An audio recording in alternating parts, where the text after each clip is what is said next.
Ah, man. Sound is off. Hi. It's on now. I know. It's on. Let me know if this is a good level, Josh. Man, I'm such a freaking I can't say newbie, right? It's like welcome to episode 146, Render unto Caesar. I will say that it's a good sign that the people in chat are complaining that the sound is off. I think if they were to complain the sound is on, we would have a completely different thing here. Sorry about that, guys. Yep, it's on now. Let me start over by saying good day to you all. This is Labor Day.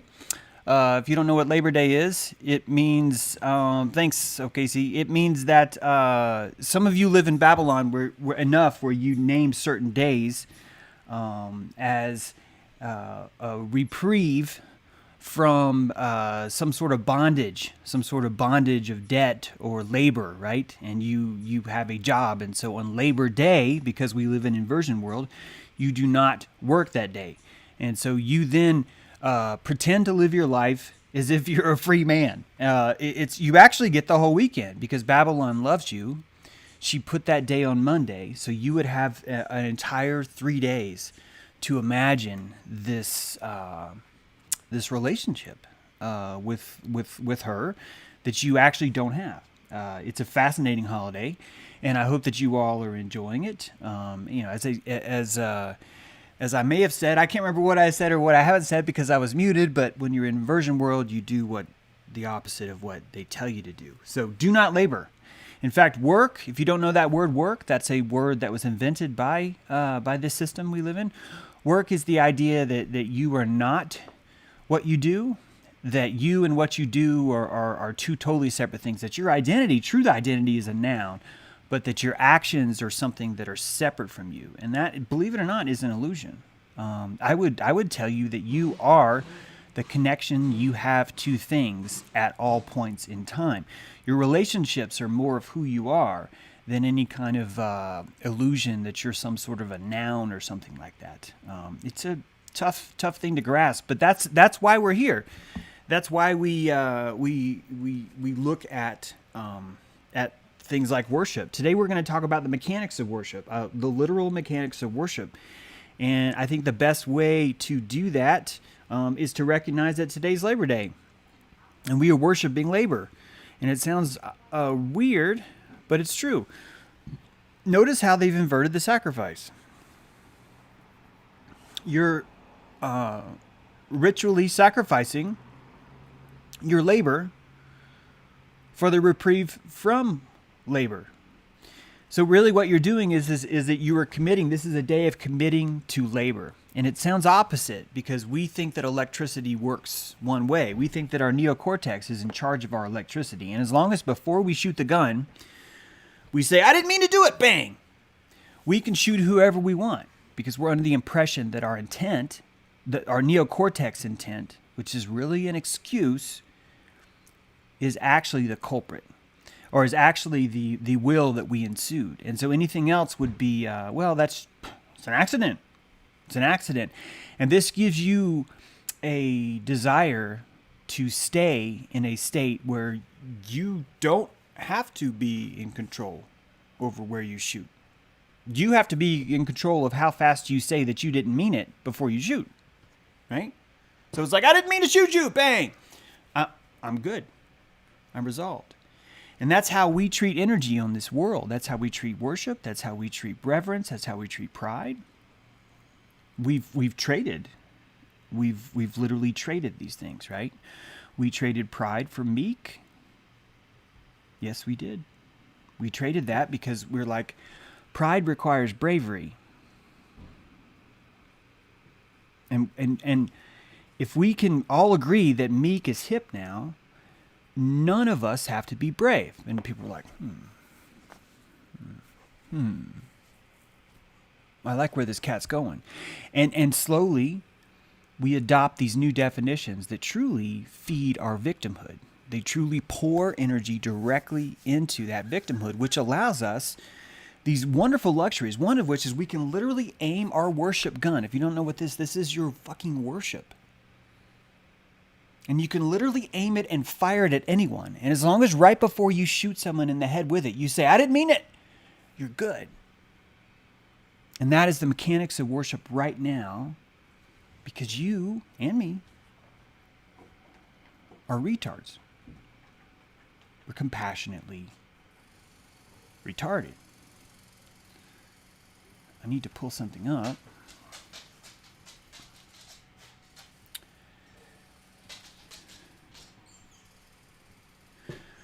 I'm going to read something. Some of you get really freaked out when I read something. You're in the comments. Hey, you're reading something. Why are you liar? He's a liar. That man's a liar. He's reading something. I'm reading something right now. To render under Caesar is to worship Caesar. Caesar. Search and seizure. We need to search for Caesar. To render unto Caesar is to worship him. I'll just use it to him. To render under Caesar is to worship him. We have much to unlearn about worship. Did you know you can't turn worship off? Your spigot is broken. Technically, it's not broken so much as it hasn't grown. You're a compassion retard, remember? Your retinas can't even see prana. At least not yet. Why do you think you came here to Dojo Earth?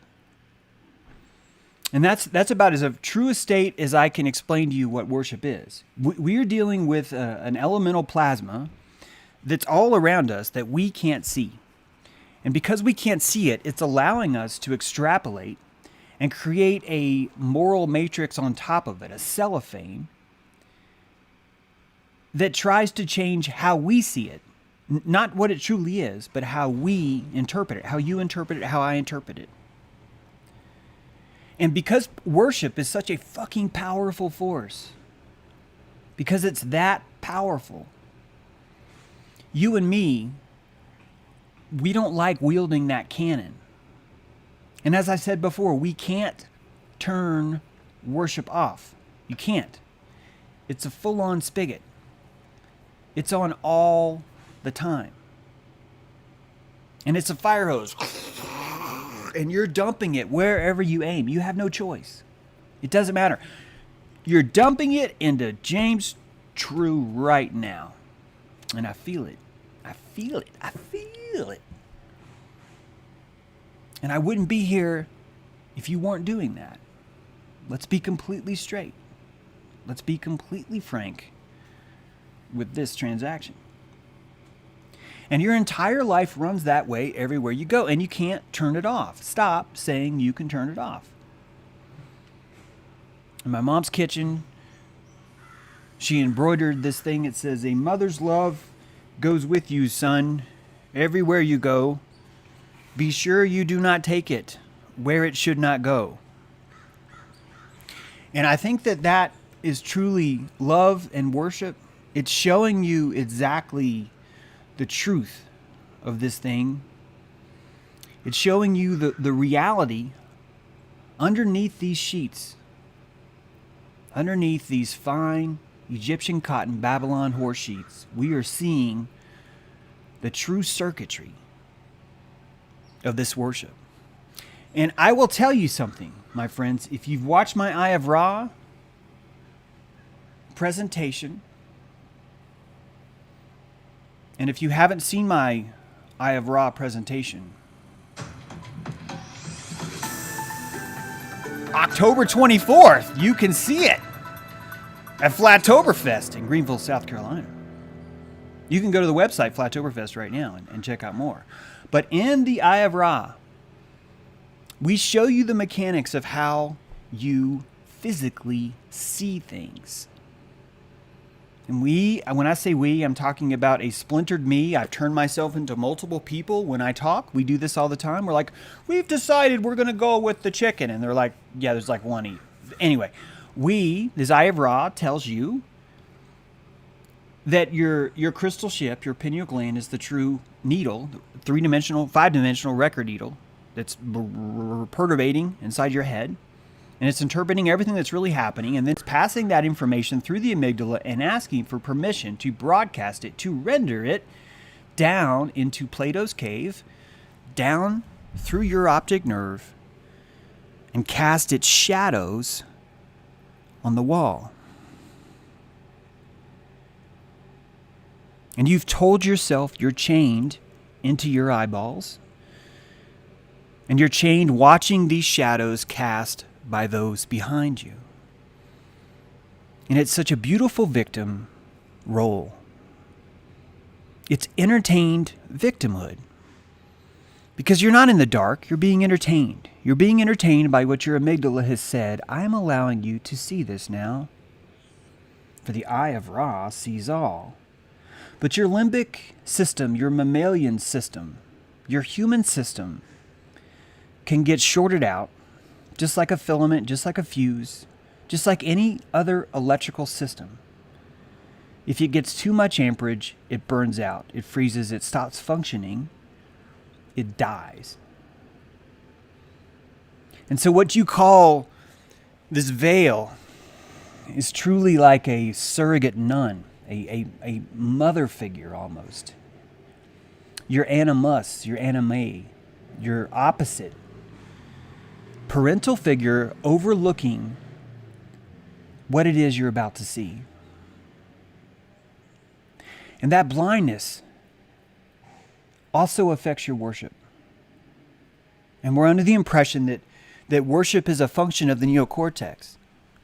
And that as long as we say before we aim our worship, when we aim it at porn, I don't mean this, poof. When we aim it at school, at academia, I don't mean this, poof. And we're worshiping, boom, boom, boom, boom. We're worshiping all the time. And it's not even a bullet. It's a bad analogy. It's a stream. It's a fire hose. It's a plasma arc. Like a fucking spotlight. And it's that powerful. It's so powerful. The entire economy, the entire freaking economy of the world runs off this power, this prana. You see it in fame. You see it in Hollywood. You see it in TV. You see it in propaganda. My beautiful mother trusts Oprah more than me. Where do you think that comes from? My mom's never been in the room with Oprah. I am a bright son of my mom. I am intelligent. I have showcased my wisdom to her for 49 fucking years. And she loves me more than anyone else in the world. She loves me. She would do anything else for my health, for my well-being. But the worship, the circuitry of worship is such that there's no way I could ever compete with Oprah Winfrey. Hang on a second. We got to get you on camera. Look, you can't just be getting this stuff for free, all right? You got to earn this stuff. Get off the keyboard. You'll stop the stream. Here.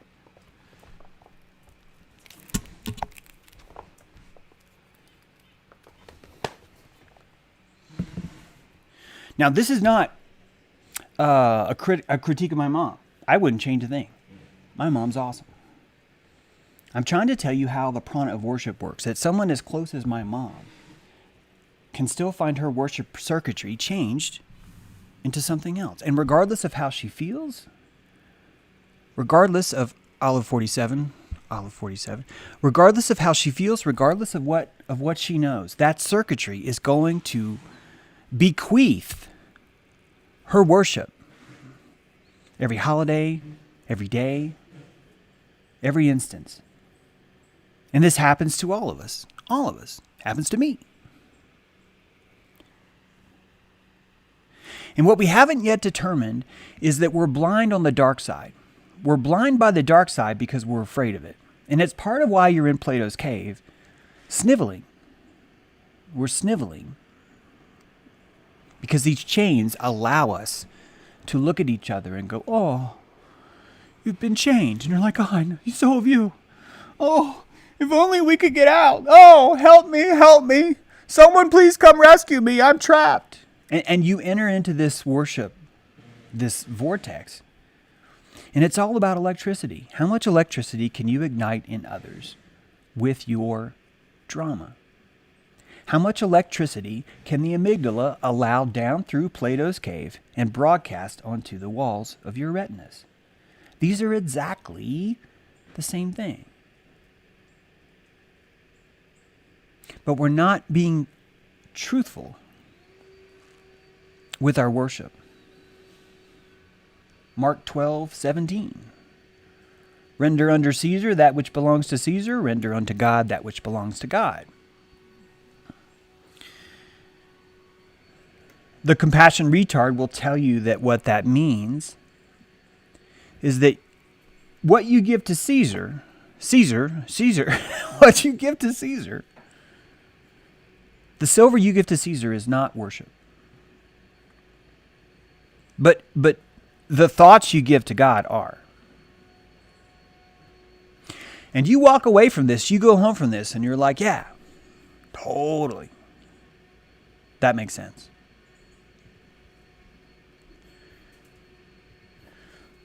And your entire life, excuse me, I forgot to set a hotkey. Your entire life, you know what, while I'm setting this hotkey, I want to give a shout out to our bouncer, OKC Bear. OKC, I've been thinking about it, and really you're the bouncer here.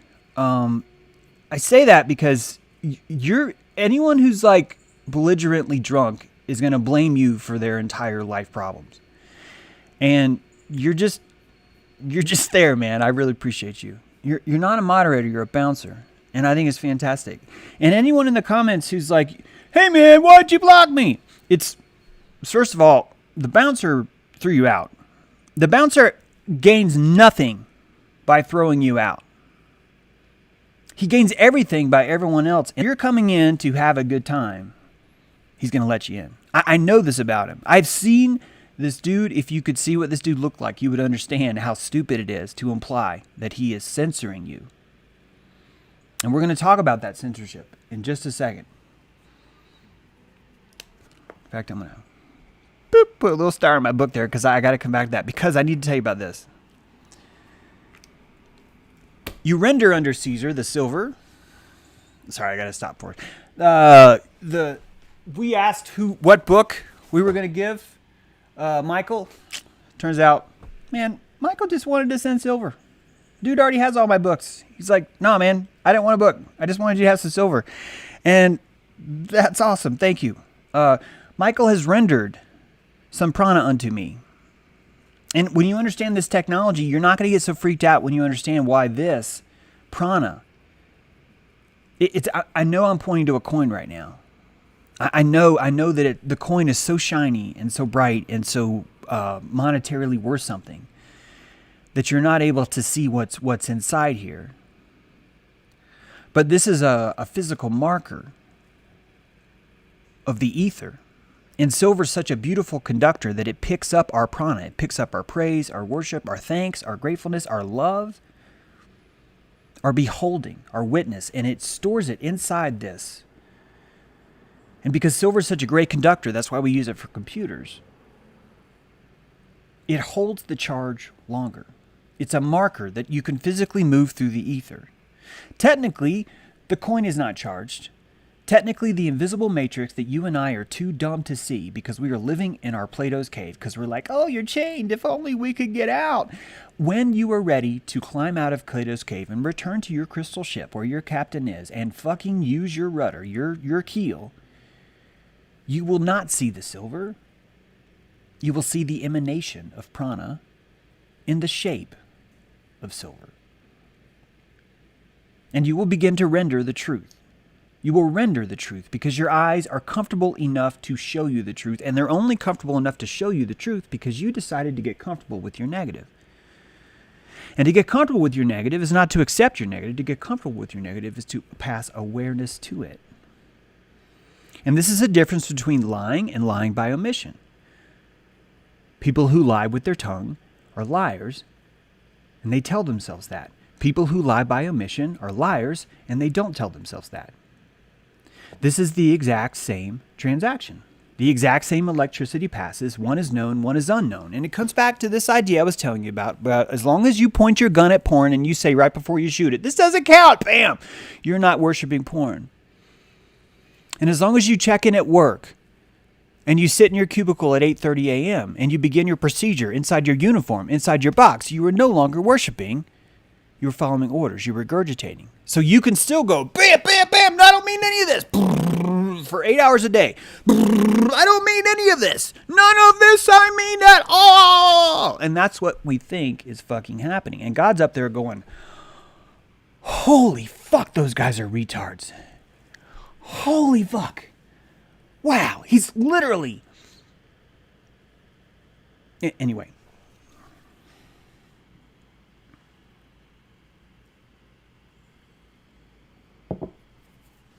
You guys with me so far?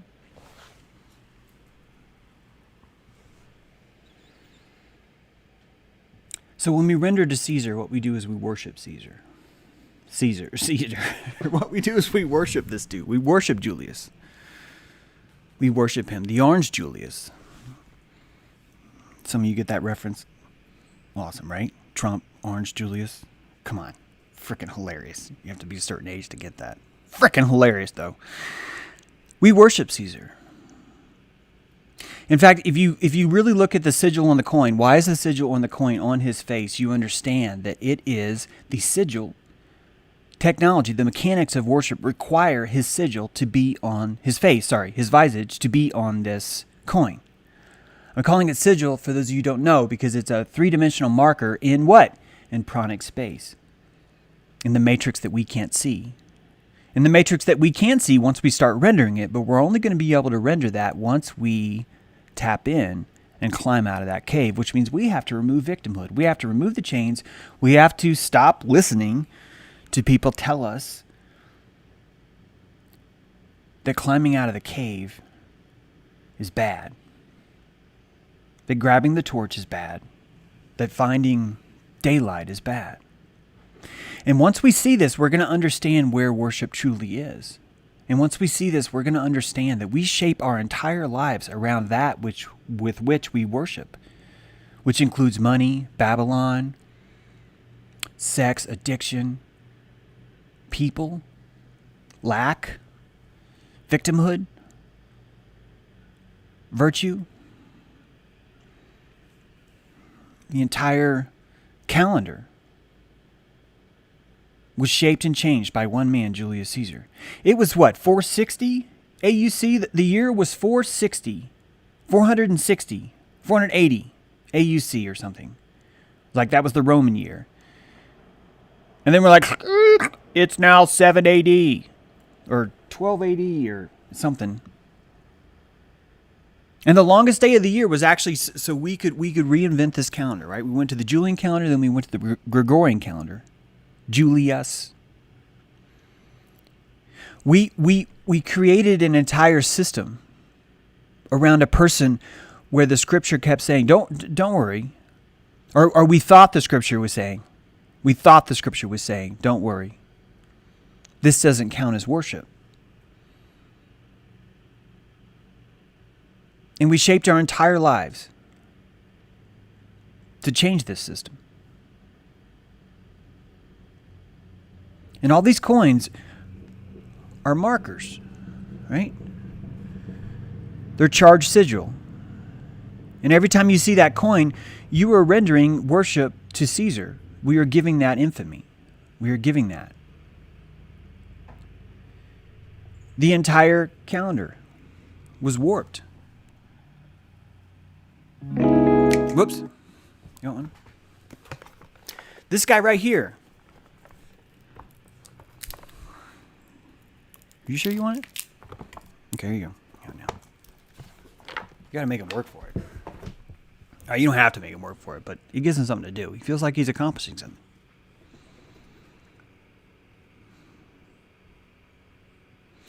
I'm here to tell you that worship is always on. I'm here to tell you that the mechanics of it do not allow you to have a clutch pedal. There is a clutch pedal. There is. But none of us have the foot strength to push it yet. Except for once.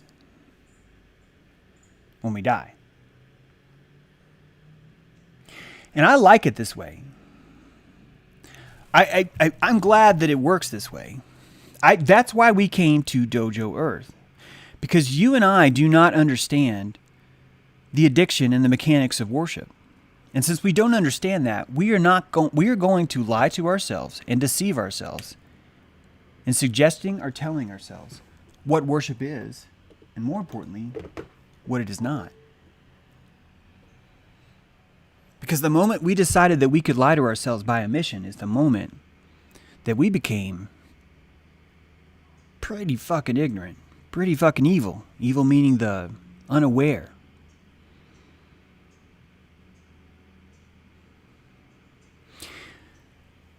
The mechanics of this are simpler than you think. In fact, the fact that you can't see energy is exactly what's giving you the excuse to avoid its vigilance and its responsibility. And it's time to look at yourself in a fucking mirror. Me too. I'm not trying to, I'm in this too. It's time for us to look at ourselves in the mirror and start to truly understand and own where our worship goes. Because it's so unavoidable and potent. Fuck, it's potent. I was reminded today,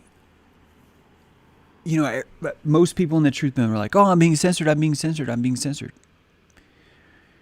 And that's the little pea guy in your retina chained to the floor. Because he's under the impression Babylon gave him an internet. That Babylon said, here is this internet that's completely free and it's yours. It belongs to you. And now you're being censored. Oh no. And all that does is worship Babylon. And I know you can't see that. I know that most of us can't see that because we're like, what do you mean worship? I'm claiming Babylon's evil. I'm exposing them for their evilness. How is that worship? And that's that negative pole I keep trying to tell you about. It's the subterranean pole. And it's not even subterranean. It's just that you don't like looking at it, and so you claim it's not there. That's all.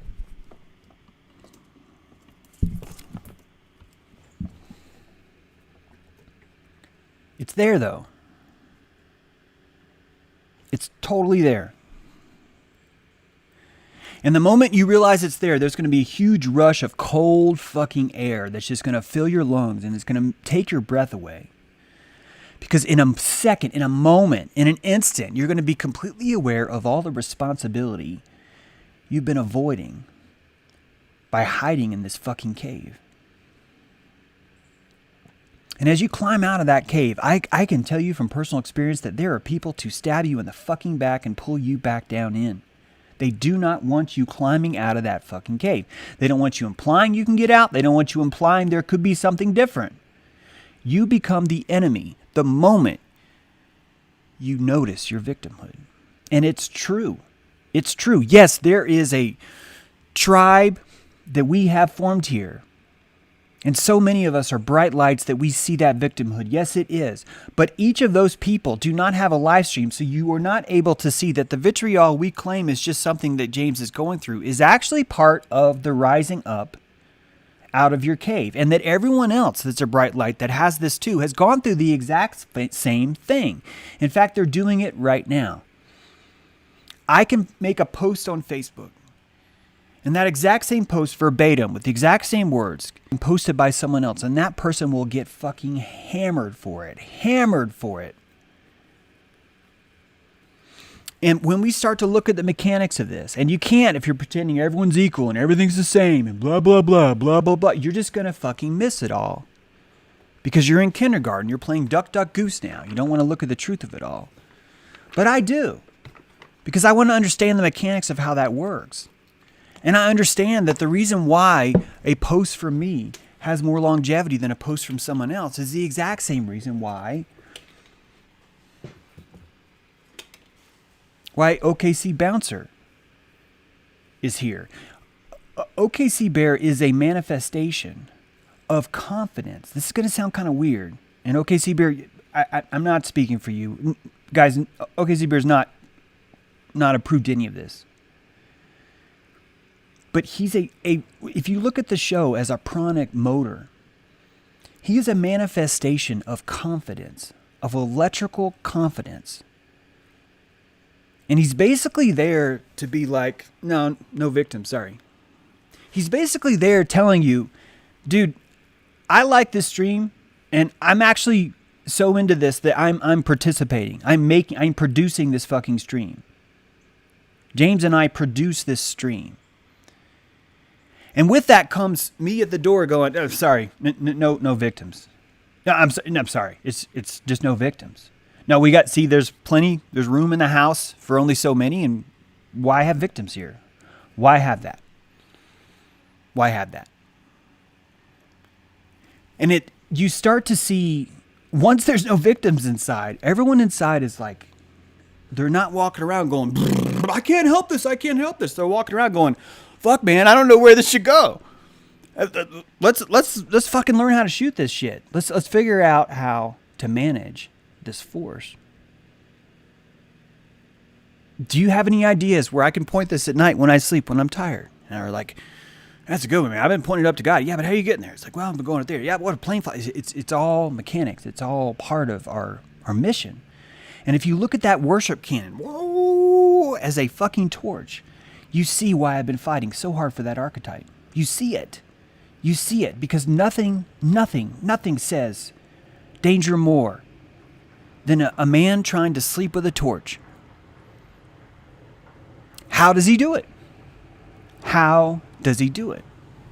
And truly, that's what we're learning now. We've mastered fire. You, me, most of us in the dojo have mastered this fire. And we're working on our vigilance. We're working on what the fuck do I do with this thing while I eat? Like, what do I do? How does this work? Campfires. Campfires. Can you see why I'm building the archetypes like this? Sorry, two crows are fighting. You guys all right? Like right there. I can't say. Okay, they're gone. This is why I build these archetypes. I don't know if anyone notices this. I'm kind of working over here. Prometheus, flame, archetype, campfires, land, archetype. Do you see what I'm doing? As within, as without, as below, as above, so below. I did not plan this with my neocortex. This just came to me. What I'm trying to say is that I am following my keel, not my sail. Because my keel is blind, so too is the prana that's around me, which has given me the fucking clue that my keel can see all the prana. My keel knows exactly where to carve, where to tack, where to pitch, where to change sail. And this Hegelian dialectic is the tacking of my ship.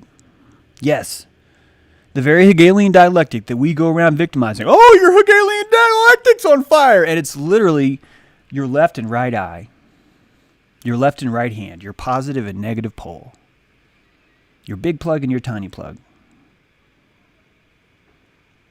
And as retards, we've decided one is good and one is evil. And I only worship good or I only worship evil. Under the impression that there are people out there that worship evil. That's how retarded it is. We're under the impression that evil itself is enough to make someone get out of bed, that they will still succeed, they will work hard, they will exercise, they will do all the other stuff for the purposes of evil, which evil itself means the degradation and destruction, wanton destruction, lack of apathy, empathy, connection, awareness, presence, and that all those lacks somehow add up to a sinister psychopath that is so much stronger and more powerful than us that he put us in these chains that for some reason we can't seem to remember how that happened. We can't remember the time when we were chained. And the reason why we can't remember that is because our amnesia fucking put us here. That we were born in this cave for a purpose. We were born in this cave not to victimize you, but to keep you fucking safe. And that the reason why you're in the kiddie pool is because you're going to pee on yourself. And you're going to pee on everyone else around you. And you are going to smile while you do it, and they're going to smile at you while you do it. And both of you are lying by omission. Both of you are telling each other, we're fucking good. And that's Dojo Earth. That right there. And the hardest thing to accept at Dojo Earth is just how ashamed we should be of our behavior. In a good way. In a good way. That's why you have to drop the victimhood. Because once you drop the victimhood, you can really look at yourself and go, wow, that was stupid. That was really stupid. I didn't know I could be that stupid. And then realize, you know what? I guess I did know that. In fact, I think I've been hiding how stupid I've been the whole time. Because that shame is the shellac we use to cover the truth of the world. That shame is the shellac we use to notice that the chain around our ankle isn't attached to anything. It just rolls back into the shadows where we can't see it. And we're out here like a bunch of fucking soccer players in front of the camera going, oh, the agony, oh. And so we can't walk back and see. And your aperture can dilate like a cervix. It's a stargate. Your aperture can dilate. And the moment you dilate it enough to fit in that negative pole, to understand the purpose of the negative pole is to give you victimhood, to give you excuse, to give you ignorance, to give you amnesia, to allow you to avoid vigilance, to allow you to abandon that flame, that only then can you truly understand the true power of worship. And every decision you have, every bed you sleep in, every meal you eat, every hour you burn is pure, raw, unadulterated worship. And it can never, ever, ever, ever be exchanged. It can never be taken back. It's burnt forever like a sacrifice, like an offering to the fire. And so look around your house, friends. Look around those who are around you and tell yourself, I'm worshiping this. This is my cathedral. This is my altar. And after you do that, look inside yourself. Listen to the voices in your head. Listen to the things you're telling yourself. And I want you to say, I worship this. This is my altar. This is my God. Because your entire cosmology is a collection of what you worship. And you don't get to pick later on which things you're going to pull out of the scrapbook and say, this is my scrapbook of worship. It doesn't work that way. That's lying. That's lying by omission, right? You're opening your book. Hey, thanks for this awesome book, by the way. I love it. You open your book and you're pulling out pages. Oh, that wasn't worship. Oh, that wasn't worship. Oh, that wasn't worship. Just like, oh, that wasn't a lie. I just didn't tell him. Oh, that wasn't a lie. I didn't tell him. And you're going to show up. There's no binding. There's no nothing. It's not even real. And it doesn't even matter because that's your book. It's not the record. It's not the Akashic record. It's not every single person around you that's watching that worship flow. That's why each of us witness is so important, because we witness each other. That witness that we give each other makes that sacrament that much more pure. And I think the reason why it makes it that much more pure is because when we have witness, it's harder for us to lie to ourselves. We cannot lie to ourselves by omission because there's a witness present. And that witness is stopping that. And so we shrink our aperture. We accept what we have. We accept that it's okay to lie. We live in a world of lies. And we bring them into our home. And they become who we are. And we wake up and we end up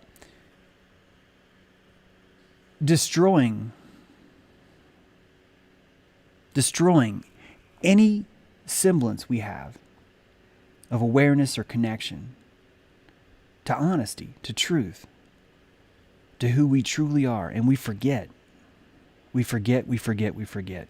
And every one of these forgettings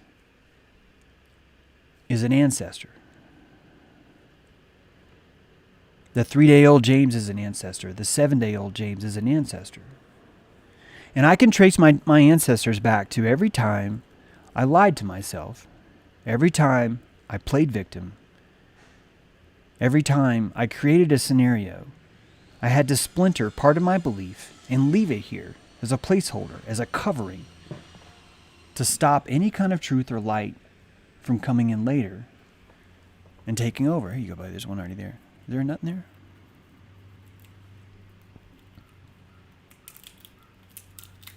You're gonna eat it right there. Here, I'll get you one. Whoa!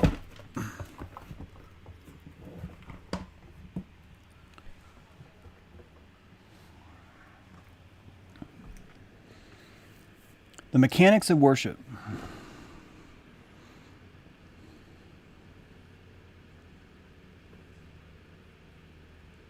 I don't know how to describe to you this invisible matrix.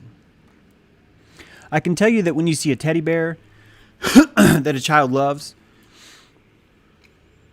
it's proof that it exists.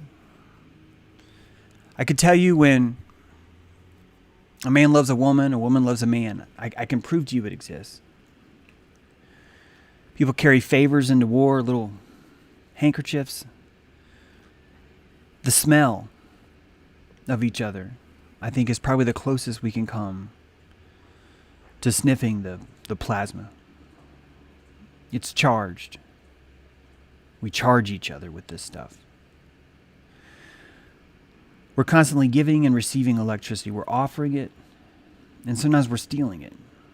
It's not even stealing, honestly, because of the victimhood. It's not even that. This is hard work. It's hard work because it's all invisible.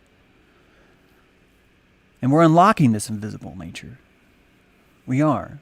But we're only going to see it if there's bouncers at the door saying no victims. Because the cries are just too distracting to get anything done. It's honestly part of why we started the dojo. It's every day after the show we're more, it's a group discussion. It's not really a James thing. It's, although I talk too much, but it's a group discussion. We're looking at the mechanics of how this works. And we're finding that we can use our negative emotions, the negative emotions that we feel about something, is a pranic collector. And that if we have the right awareness about that negative emotion, not only can that emotion serve us, give us a diagnostic, but we can literally transmute its power and charge off of it. Charge off of it. I had a consult this weekend with this awesome lady, just really awesome. And one of the things she had said is, I was reading these comments, these Owen Benjamin comments about how awful you are, how bad you are, or whatever. And she goes, and I felt really bad for you. And I had to stop because her feeling bad for me was feeding me so much energy that when she first saw those comments, she felt the electricity. She felt the need for positive electricity. She saw an appetite for James True positive electricity from a negative comment. And the negative comment had such a hole to it that it allowed her to store that positivity, that compassion, right? It allowed her to store that for, a couple weeks, I guess. And then when we spoke, she was able to, like, here, check this out. Whoa, you're an awesome person. Whoa, no one deserves to talk to you that way. Whoa. And she's pouring that energy directly. And I'm like the quickening because I can feel it all over my body. I can feel it. And I'm telling you, if I would have removed those comments, it wouldn't have worked. That's why those comments are still there. That's why we leave them there. And that's why it's fascinating when people accuse me of censoring them, because if you look at the comments, you see, no, that's actually not what we're doing. We're trying to make a clear atmosphere. If you hate me, you need to make that comment as clear as you can. If you like me, you need to make that comment as clear as you can. Not to speak for OKC Bear, but what he's bouncing is dissonance. What he's bouncing is noise. I'm talking about a constant flow of influx, of guilt, of victimhood, of noise that's stopping the chatter, that's stopping the communication and the flow. And these two things are not the same. They're very, very different. OKC Bear and I have a very specific goal. And you'll notice it's not a centralized thing. It's quite the opposite. Because it's the only way this energy works. We have to start seeing this shit. If we don't start seeing this shit, the whore is only going to get bigger. She's only going to grow a new penis that's going to fill a new hole in one of us. It's happening every day. And so you need this space, you need this dojo, you need this time to truly look at all the electricity, the 5-dimensional electricity I'm talking about. I'm talking about plasma that's always there, you just can't see, but you know it's there. You can feel it, you can find evidence for it. You find evidence for it.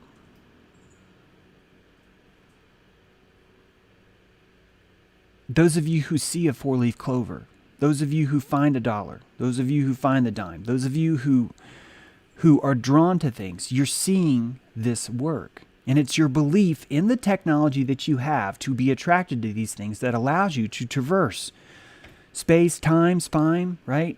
All your senses, directions, vectors, all that, and tap into where something is. And you tapping into that has nothing to do with your 5 senses. Nothing.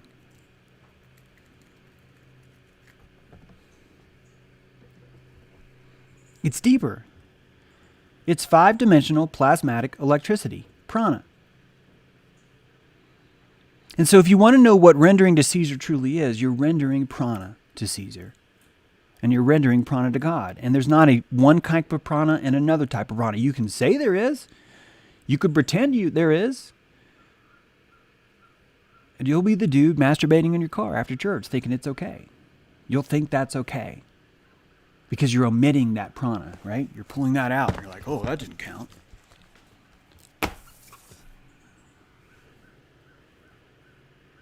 And the reason why I say evil doesn't exist is because evil is a product we create.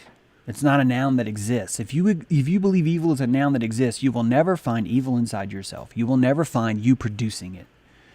Because you will omit it from your record. And it's easy to do because you're living in a fucking cave. You're living in a retinal cave completely controlled by dopamine. All of it. Dopamine and melanin are the only 2 ingredients that's detecting. It's showing you the shadows on the fucking cave walls. Dopamine and melanin. Melanin's the shadow. Dopamine's the light. And it's rendering that for you, and it's only rendering what you can handle. And if you're not comfortable handling your own evil, your own self, your own shit, your own stuff, your own honesty, your own whatever, it's no problem because the melanin will block that out. The dopamine will simply not render there. And I'm not making this shit up. The Eye of Ra, if you can't wait till October, you can see the earliest version of that in a previous stream. I've got at least 12 sources that back this up, that show you this is exactly how consciousness works. And we have to start looking at things we can't see, right? We have to start looking at the things we can't see.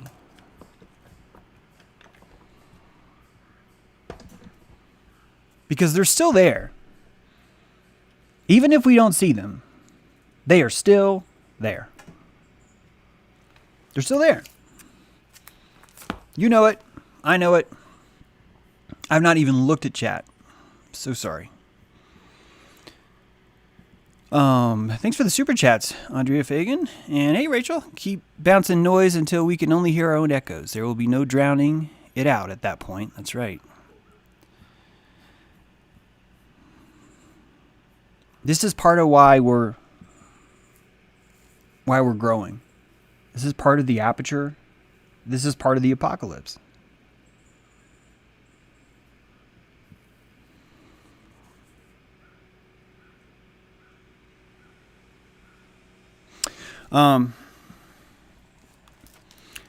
As I said, wait, let me make sure I got everything.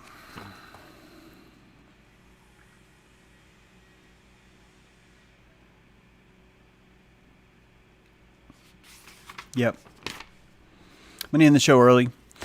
I got full day today of consults. I'm really excited about it. If you guys want to book a consult with me, you can. We can talk about this electricity stuff. Go to jtrue.com. You can see it there. I want to thank you guys for watching the show. Look for comments now. I need to have like an official thing here. This is the we see some music here, that kind of launches into this idea of it's time for the airing of grievances, right? Something like that. Are there any grievances that need airing? Let's take a quick look here in chat and see if anyone's got any like that. Going to rewind and listen from the beginning. Hey, Nicholas. Big shout out to all in chat. Good to see you, buddy. James, I agree that what you are attending to, focusing your energy on in the moment is everything. But that moment is unlimited and never ending. Nothing is wasted, says Julia Thomas. Melanie, dojo is where to be for sure. Yes, it is. It's a good place there. We can talk about this kind of stuff, We could talk about this kind of stuff. This triangle I've told you guys about, the victim triangle, all that bullshit, it's going on right now. It's literally going on right now. The drama that this person fucking exposed me to this weekend, that I victimized myself by right now by paying into it, is fucking awful. And we talk about that stuff in there because I'm showing you real live examples of here's what's happening. Here's how this is happening. Thank you muchly, James True. Thank you, Merde Moff. Really recommend a consult. Check it out. Thank you, Melanie. Thanks, James. Great, sir. Thanks, Rob. Looking for grievances, guys. A lot of hate. Love you, buddy. Go listen to that new All Them Witches. Yeah, Dave Barsky started a new show. Guys, check the chat for that link. Sorry, David, I don't have that link for you. I wish your mic would have compression capability, says Chad Clemens. If the mic's an issue, I'll see if I can get it better. Steve Crockett, can't find my name on the patron screen. I'm sorry about that, Steve. So what happens is that patron, you actually pledge, and then, so like if you pledge, then the next coming month, they take that pledge, and then once they take that pledge, then I get the thing that I can add to the credit screen. And so I just want you to know that if anyone's not on there, that might be why. If that sounds like a mistake, I would love to know. The last thing I ever want to do is to have any patrons left off. And the very first time I made the screen, there were people left off, and they contacted me, and it was very good to know. It was very great to know. Nate Hicksman, Dave Barsky's stream was pretty great. That's awesome. I think you guys should check it out. Also, Jim Maiden's in on that. Mick Ale, $9.99. Thanks for the super chat, buddy. Thanks for the super chat. So, Steve Crockett, please let me know. Anyone else, let me know there too if you're not on there. As a programmer, I actually put some work into that animated credit, so I want to make sure that's right for sure. Dojo Mojo, I love it. Spacey Saurus, I love it.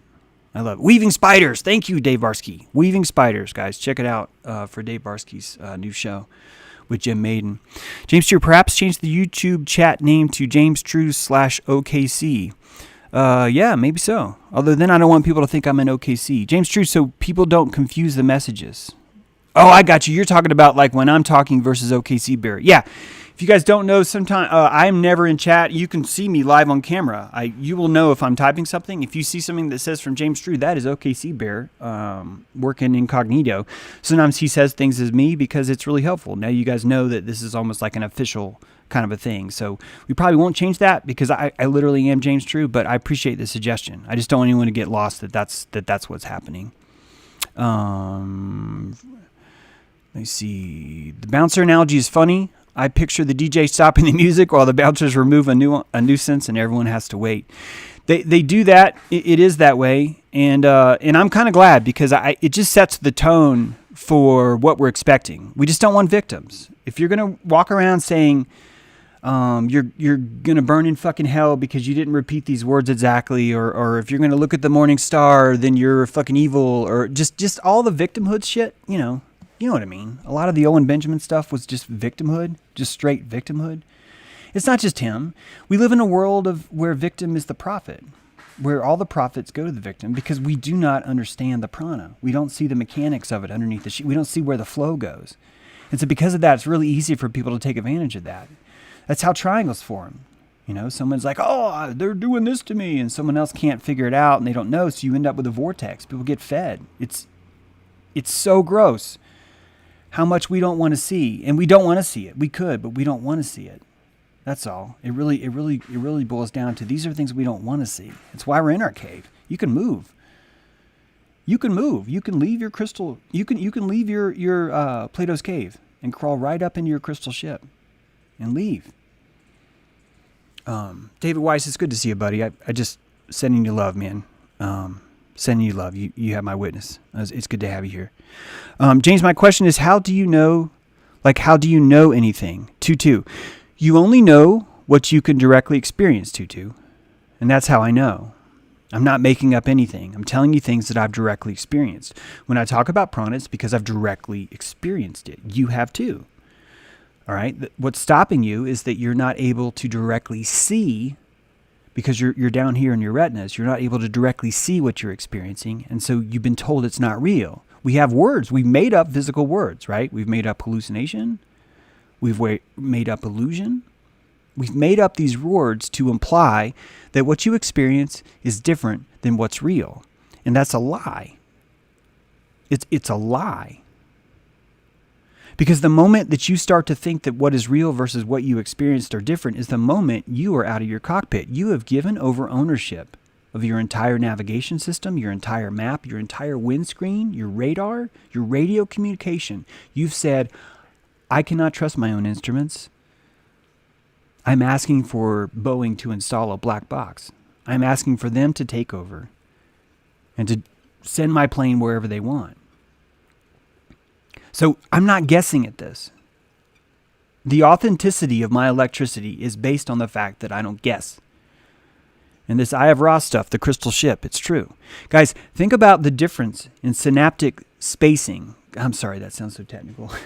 Think about the difference in synaptic timing between your hearing, your eyesight, and your touch, in your fingers and all the way down in your toes. The length of time it takes for those signals to move, for a signal that you've touched something, to move from your bottom of your toe to your fingers itself, from your ears to your tongue, all the way up into your central brain. There's no biological mechanism that has a time marker, a time stamp on those sensory inputs. No, there's none. Sensory inputs are some of the most simple technology we've seen. In fact, Elon Musk is showing you that in a fucking pig right now. The Neuralink is showing you those senses. And those synaptic senses, by the way, they don't even change hertz, guys. It's all digital. Your entire sensory system is digital. 7 hertz, 7 hertz, 7 hertz, 7 hertz. That's the bump. By the way, it's not 7 hertz. I'm just making that up. But it's a certain signal that's always the same. You could see a grizzly bear. You could see a stream. It's all the same. It's all the same peak and valley. What's different is the frequency. And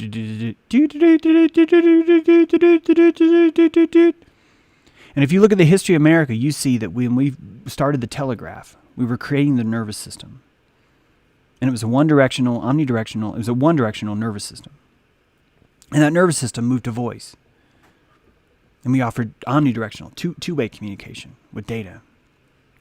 And then slowly after the telephone, we invented the internet. And that's the nerve building itself. That's the biological nerve building itself in real time. Just like your body builds nerves, so too does the land build nerves. And that's why all this prana counts. All of it counts. All of it. Every bit of this counts. You can't avoid it. You don't get to pick what is what. You don't. Once you claim responsibility for all this stuff, once the guilt and shame of everything you've missed flows through you, this gets a lot easier. It gets a lot more empowering. And you trust yourself more. And when people like Tutu, they feel the confidence in what you're saying. I'm not trying to say you have confidence in me, Tutu, but the way you're asking is sort of like kind of hinting that.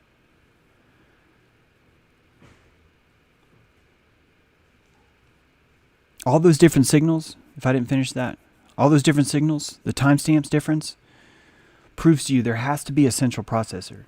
There's got to be something that's interpreting the world. And it's not your senses. It's not. I know that sounds insane, but it's not. Your senses are there to tell you what it's interpreting by breaking it down into a dimension. That it's your crystal ship, your pineal gland, that's seeing it all. Perturbation from everything. And that perturbation is so complex. It's so complex and full of information. It's got smell, sight, taste, touch, feeling, empathy, history, will, want, lack, trust, love. Seriously, every fucking dimension you can imagine of emotion, of psychology, of spirit, of matter is encapsulated in this one signal. This signal is so complex that we can't even see it. That's how complex it is. And that, my friends, is the ripples of God. Those are the 12-dimensional ripples of God. And inside of all these ripples are tiny sonar buoys, tiny microphones that have been dipped in the water. And mine's right here. It's right here. And it's seeing it all. But in order for me to understand it, inside this milky realm of ether, we have to construct a lower dimensional world, a 5-dimensional world. One with space and time, with spine, space-time, spine, connecting matter across a vector inside of a matrix, inside of a geometry. And that only after we dumb it down to those stupid things can we then start to divide this divine God ripple into sound and send those sounds only to our ears, and send those smells only to our nose, and send those sights only through our amygdala into our occipital lobe, back down into our retinas. And that truly is how we are seeing all of this. And that's how a mother's love goes with you, son. That's how when your loved one dies, you know something's wrong. That's how you wake up in the morning and you know it's over.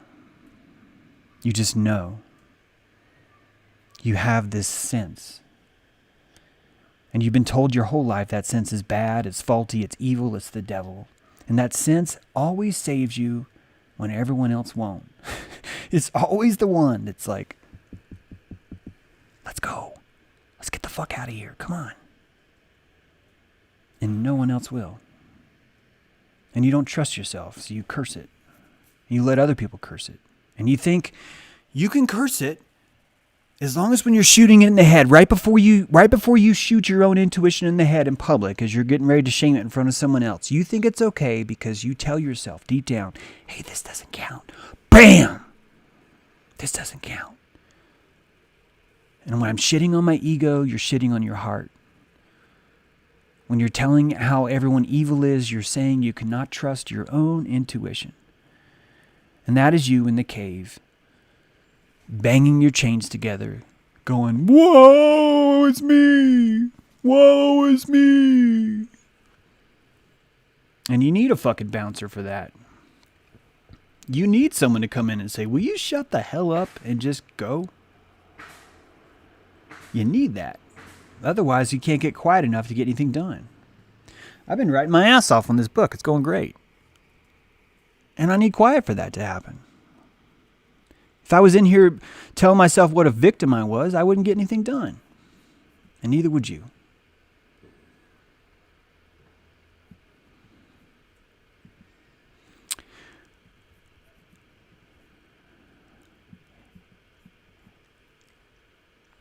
Everything counts, says Genevieve. Make everything your best moment now. I agree.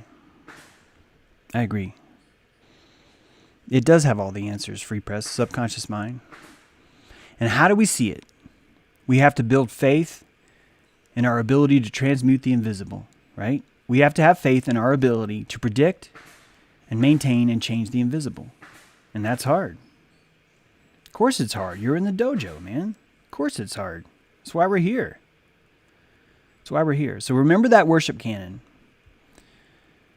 Everywhere you aim it, it's on. It's on full blast everywhere you go. And you should, I want you to be like, fuck. James, I just have to like walk around and just know no matter what I'm doing, if I'm hate something, I love something, if I'm saying James sucks, I'm really setting up a prana sympathy for someone else. James, what do I do? And the answer is, you take a deep breath, man. You take a deep breath. You were given this power for a reason. You were given a cannon with no off switch for a reason. It's okay. I'm telling you, the person who gave you that cannon knew this was going to happen. He knew it. This is all part of the training. And the reason why you're peeing on yourself right now in the kiddie pool is because that's how you're going to learn. You're going to learn how this cannon works. You're going to learn how it all works. And even if you don't want to learn, guess what? Don't worry. You can sit as long as you want. The water's warm. You can sit down in it. You can love Babylon. You can love that place. You can love victimhood. You can drink it. There's enough chlorine where you could drink this. You could put that pee in your mouth.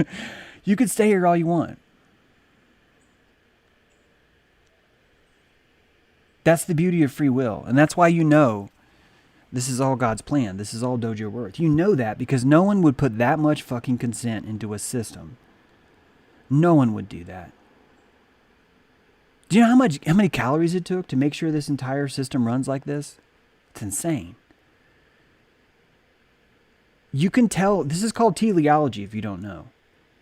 I use teleology every day, right? If you're walking in the desert and you find a watch, a teleologist will say, this watch gives me the idea that this was designed for a purpose. And if I was to watch this purpose, if I was to analyze this purpose and look at it and figure it out, I could determine not only what the purpose was, but what the maker was behind it. That's teleology. And then I'm telling you, this Dojo Earth has a teleology to it. And I don't have to make it up. I imagine where the string is. I close my eyes and I pluck. And I wait for the sound to prove it was there. And I find it. And that's as close as I can ever get to explaining this to you. And it's why most people will not take this message, because they want tangible fingerprints. They want proof. And that proof, it's here. It's here. I can feel it in my keel. I can feel it in a teddy bear. I can feel it in a coin from Michael. I can feel the way I light up when one person likes my post versus another. I can feel it the way I get sad when I see someone's name. All of these show me where my worship canon's been, what it's aiming at all the time. And if I'm going to stop being victim, I have to realize I can't blame people for where I aim at. In fact, my worship is so powerful, I might want to start pulling that away from people who maybe don't deserve it. And so we look at Babylon. And even right now, you going to come? No. And even right now, we struggle with the victimhood. We claim the system that's given us all this pee water. It's put all these toys in the kiddie pool. It's giving you floaties. It's giving you goggles. It's giving you a nose thing. We're blaming that. We're saying that's the one that's keeping us in the kiddie pool. And there's no chain link fence around it. Just to step out. You just have to step out. 1, 2, 3 steps, you're out. You're out of the pee water. You could jump in the big pool. You could drown. It's just that deep. You could jump in the big pool, though. And it's colder. There's no pee water. It's a whole different world in there. In fact, when you're in the big pool, someone catches you peeing, you're out.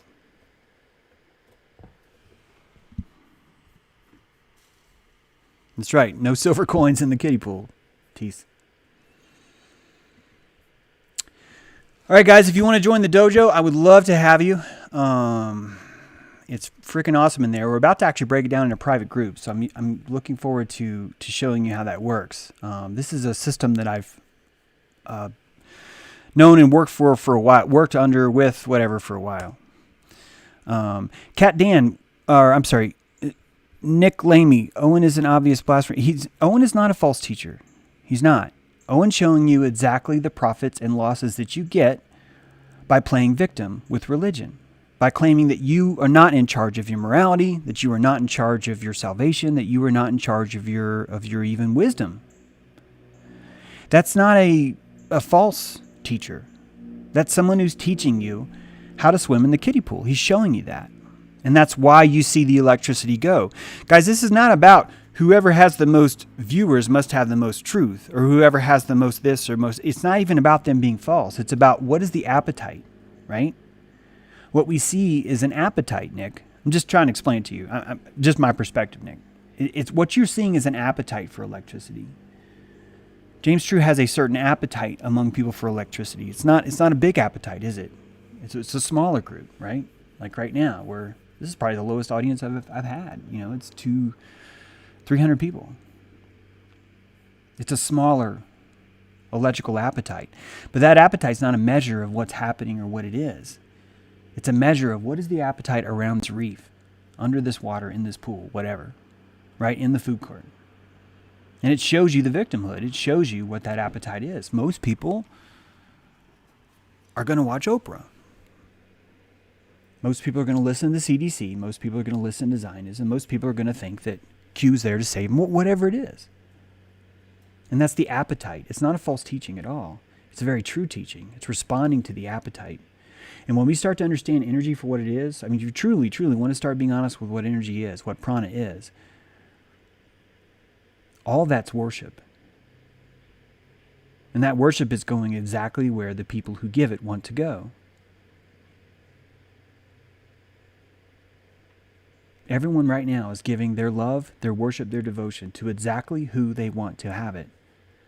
And anyone who's claiming they're not is lying. They're lying to you. They're telling you that they don't mean it, and they do. The devotion they're showing, the people they're ignoring, the people they're loving, all of it is showing you this is exactly who I worship, when, how, and why. Come here, buddy.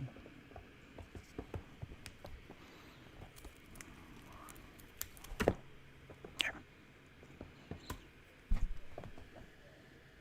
Love you guys. Happy Tuesday. Monday. We'll see you later.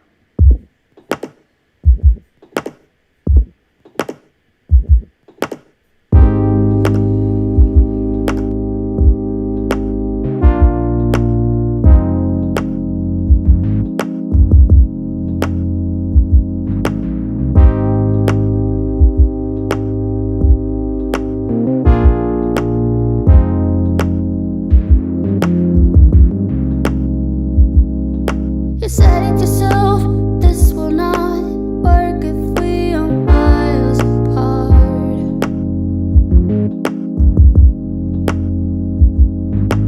Wake up alone, your fans are closed. Reach for something that you're not. Oh, you need to calm down, honey. You need to calm down.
Just need to calm down.